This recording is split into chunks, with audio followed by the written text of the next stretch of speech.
Pamphlet distribution करणं हा माझा फर्स्ट जॉब होता बरं का. म्हणजे स्टार्टिंगला जेव्हा मी जॉब शोधायसाठी ट्राय केला, खूप ठिकाणी शोधला बरं का. पण जॉब मला काही भेटला नाही. मग एक ठिकाणी काम भेटलं चांदवडला. चांदवडला एक काम भेटलं बरं का. ते पहिलं काम असं होतं की ना, एक कोचिंग क्लास होते बरं का. त्या क्लासचं मी नाव नाही घेते. त्या क्लासचे पॅम्पलेट्स घ्यायचे, पॅम्पलेट्स घ्यायचे आणि त्या कोचिंग क्लासचे पॅम्पलेट्स पूर्ण जी वस्तीवरती त्याच्यानंतर मध्यमवर्गीय लोक असतात प्रत्येकाच्या घरात जायचं आणि एक नोटबुक घेऊन जायचं बरं का. एक नोटबुक आणि पेन घेऊन जायचं आणि ते पॅम्पलेट्सना प्रत्येकाला डिस्ट्रीब्यूट करायचे. म्हणजे प्रत्येक घरामध्ये ते पॅम्पलेट्स द्यायचे आणि त्या विचारायचं की तुमच्या घरात कोणी मुलं आहे का नाही वगैरे. आणि याच्याने काय व्हायचं, आणि ते लोकांनी काय बोलले समजायचं, त्यांचं नाव द्यायचं पहिल्यांदा, त्यांना एक पॅम्पलेट द्यायचं, त्यांचा नंबर द्यायचा आणि ते पुढे द्यायचं की तुमच्या किती मुलं आहे, म्हणजे 5वीला मुलं आहे, 6वीला मुलं, 7वीला असं लिहायचं पूर्णपणे. मग ते त्याच्यानंतर मग ते सगळं डिस्ट्रीब्यूट केले पॅम्पलेट्स न्यायचे, डिस्ट्रीब्यूट पॅम्पलेट देऊन टाकायचे बरं का. त्याच्या रिटर्न जायचं ज्याच्याकडून जे आपल्याला सांगितलं पॅम्पलेट वाटायला, ते लोक चेक करतात फोन करून की बाबा खरंच हा गेला का नाही कॉल करायला, म्हणजे पॅम्पलेट वाटायला वगैरे. ठीक आहे. आता हा माझा फर्स्ट जॉब होता बरं का. ज्यावेळेस मी आणि त्या फर्स्ट जॉबमधून माझी अर्निंग होती ₹100 ॲज 1 तास. म्हणजे ₹100 फॉर 1 आवर. 1 तासाचे मला ₹100. मी जर 1 तास पॅम्पलेट वाटले, 1 तास जेवढा इन्फॉर्मेशन डेटा गोळा केला, नंबर्स वगैरे, तर मला एका तासाचे ₹100 मिळायचे बरं का. मला खूपशी लोकं विचारतात की म्हणजे तुमचा फर्स्ट जॉब काय होता वगैरे वगैरे. तर हा माझा फर्स्ट जॉब होता माझ्या आयुष्यातला. माझ्या आयुष्यातला दुसरा जॉब कोणता होता मी सांगणार आहे. दुसरा जॉब होता सोशल मीडिया इंटर्नशिपचा, जो एक work from home related job होता. ज्याच्यामध्ये ना एक work from home related company सापडली मला.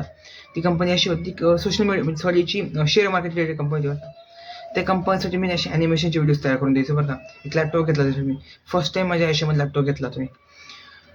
तो लॅपटॉप घेतला तो मी असं इन्स्टॉलमेंट्सवर घेतला होता बरं का मी. आणि डेली त्याची मला ना मंथली ते लोक पे करायचे. मंथली माझं स्टायपेंड होतं ₹1500. ₹1500 म्हणजे ₹1500 मला मंथली पे करायचे. मग या 2 जॉबनुसार माझं घर चालत होतं असं म्हणून घ्या बरं का. वयाच्या 17, 18, 19 वर्षी बरं का. हे 2 जॉब मी करत पुढे आलो खरं म्हटलं तर. पहिला जॉब कोणता होता, पॅम्पलेट डिस्ट्रीब्यूट करायचा वगैरे वगैरे. त्याच्यानंतर दुसरा जॉब होता हा सोशल मीडियाची इंटर्नशिप करायची. त्याच्या ॲनिमेशनची रील्स तयार करून द्यायची कंपनीला वगैरे आणि इन्फॉर्मेशन द्यायची. That's it. आणि त्याच्यानंतर मग हळूहळू माझा तिसरा जॉब होता, तो हळूहळू माझा क्लासेसवर जॉब भेटला होता. आणि तो भेटला होता शिकवण्यातून. जिथं मी पॅम्पलेट डिस्ट्रीब्यूट करायचं ना, त्याच लोकांनी मग हळूहळू मला ट्राय केलं की बाबा याला पण आपण शिकवायचा चान्स देऊ असं. मग ते शिकवायला पण लागलो हळूहळू. पहिले फर्स्ट, सेकंड, थर्ड, फोर्थची मुलं शिकवायला लागलो बरं क्लासेसवर. त्याच्यानंतर मोठी मुलं शिकवायला लागलो. असे 1 वर्ष गेलं, म्हणजे 1 महिने गेले बरं का. नंतर कळलं की यार असं किती वर्ष आहे, अजून किती दिवस असे करायचे फक्त की हे असं जॉब चालू द्यायचा फक्त असं. त्याच्यानंतर हळूहळू स्कूलवर ट्राय करायला लागलो, शाळेवर ट्राय करायला लागलो, जॉब पण भेटायला लागला मला. पण सांगतो की ती जर्नी अशी स्टार्ट केली होती, झिरोपासून स्टार्ट केली होती एकदम. ज्यावेळेस काही जॉब नव्हता, ज्यावेळेस कोणती गोष्ट नव्हती, ज्यावेळेस कोणी मला ओळखत सुद्धा नव्हतं. शुभम भट्टी ही व्यक्ती कोणी लोकांना माहिती सुद्धा नव्हती त्यावेळेसची गोष्ट. तिथून स्टार्ट केली होती मी ही गोष्ट. असं नाही 100 पासून स्टार्ट केलं होतं, नाही 0 पासून स्टार्ट केलं होतं. I have started my journey from scratch.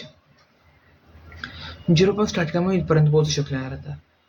आणि लोकांना असं वाटतं की असं सक्सेस एकदम ग्लॅमरस झालं पाहिजे आपण. आणि एक दिवस मला बी असं खूप वाटतं असं की मी 21-22 वर्षी ना असं फाउंडर पाहिजे, एखाद्या कंपनीचा CEO पाहिजे असं वाटतं बरं का. मला असं खूप वेळेस वाटतं बरं का. पण त्या गोष्टी रिॲलिटीमध्ये पॉसिबल नाही राहते खरं म्हटलं तर. आपण फक्त त्या गोष्टी म्हणतो असं की आपण हे करू ते करू, पण त्या गोष्टी प्रॅक्टिकल पॉसिबल नाही राहत. पहिले आपल्या एखाद्या कंपनीचा एम्प्लॉई बनावंच लागतं. त्याच्यानंतर मग हळूहळू डिसिप्लिन जेव्हा मेंटेन होतं ना, डिसिप्लिनच आपल्या आयुष्यामध्ये पुढे प्रगती करत चालतं. लगेच या गोष्टी होत नाही अशा खरं म्हटलं तर, की आपण लगेच बनणारे फाउंडर, CEO बनणार लगेच बनणार नाही. वेळ लागतो त्या गोष्टीसाठी. पेशन्स ठेवायला जातं आपल्या खरं म्हटलं तर. ठीक आहे, पेशन्स ठेवतोच मी खरं म्हटलं तर. कॉन्टेंट क्रिएशन माझा खरं म्हटलं ना मेन पार्ट असणार माझ्या आयुष्यामध्ये रोल करणारे, तो प्ले करणारे. कॉन्टेंट क्रिएशन थ्रूच मी माझ्या आयुष्यामध्ये पुढे जाणार खरं म्हटलं तर.